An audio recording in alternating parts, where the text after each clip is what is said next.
I do remember being here 2 or 3 years ago and speaking to this great group here in this room with a little bit of a different story. Here, I'm talking about education. My daughters are now 7 years old. They're in second grade, and the topic that I'm here to discuss today very much impacts them and their generation.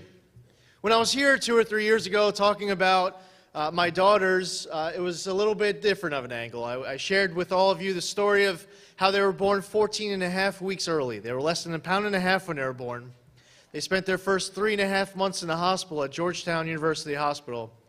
And fortunately, through early intervention, a great schooling and a lot of love from family, they have done a great job catching up to their peers. And they are doing well in the second grade. In our school system, there has been a move, a transformation to these new Common Core standards, and there are obviously a lot of associated testing that is directly related to it. Now, when people think of Common Core, maybe before they really get neck deep in it, they may not understand just how many different players there are, how many elements of Common Core exists, and the lack of communication between all of those different moving parts.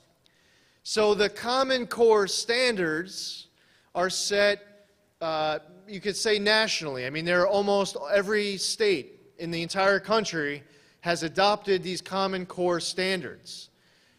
The testing is set up by New York State and SED.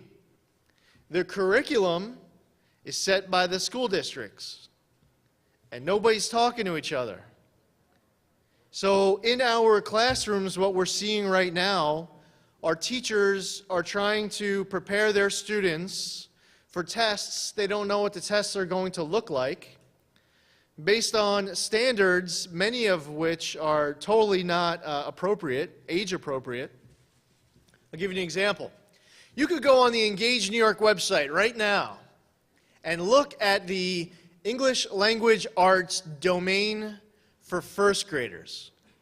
6-year-olds are being taught, as far as a standard, they're learning about the city of Mesopotamia, the strategic advantage of the Tigris and Euphrates River with regards to the adoption of the city of Babylon. I would argue that those are great lessons to be teaching school children. I would just say, as a parent of 7-year-olds, I don't know if we should necessarily be teaching our 6-year-olds that right now as a first lesson as soon as they hit public school. I remember learning about Mesopotamia. I wasn't 6 when I started learning about it. My daughters come home, they need help with their math homework. I have to admit, I thought I was pretty good at math growing up. I am looking at some of the homework that's coming back and saying, wow, I am not smarter than a second grader. And parents, just like me, every single parent in the entire class, in school districts, all across New York State are experiencing the same exact thing.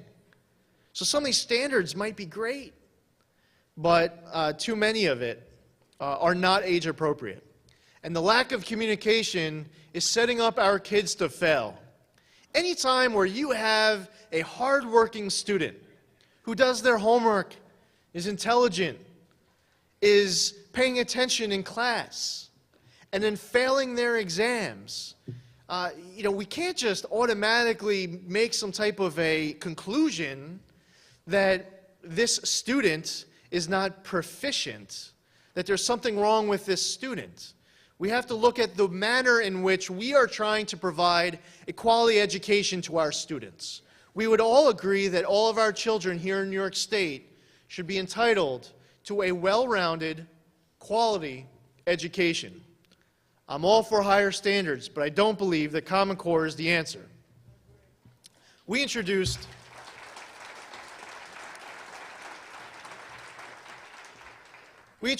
a bill in the Senate and the Assembly. In the Senate, it's Bill 6604.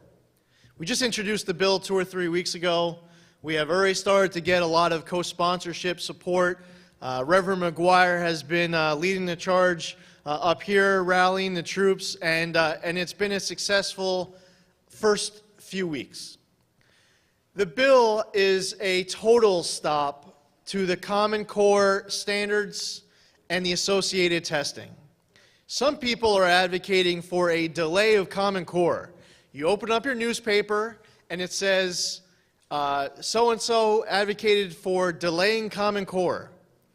But if you read the fine print of exactly what they're proposing, you'll see a stark contrast between what they're advocating for and what we are advocating for. We want to stop all of it. All of it.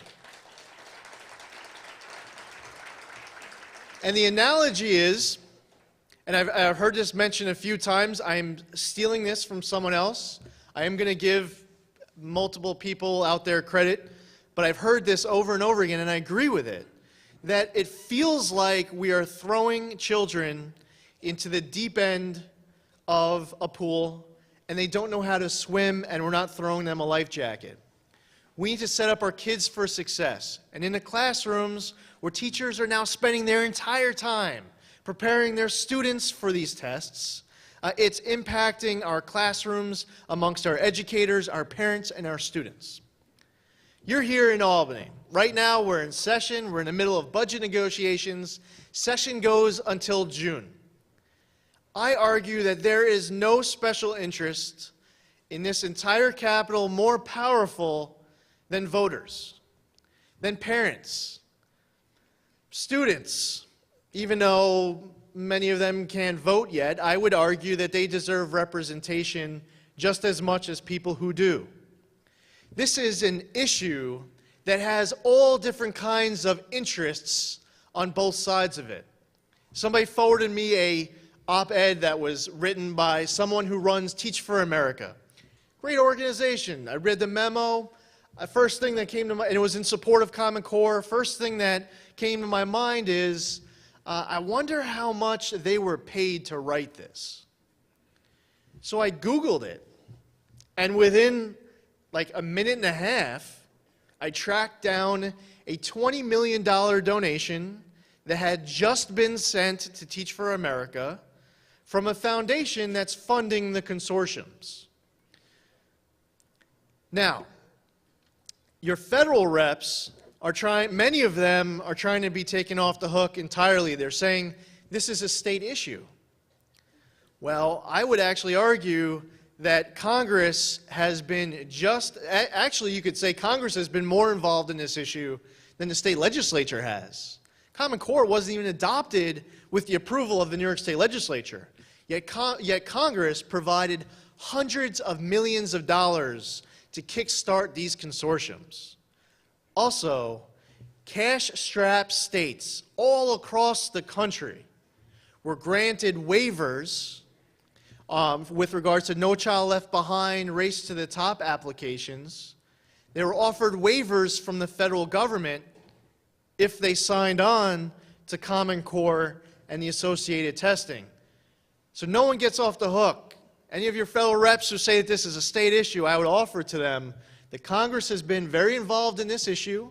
They need to get tuned in, and they need to get involved and make a difference.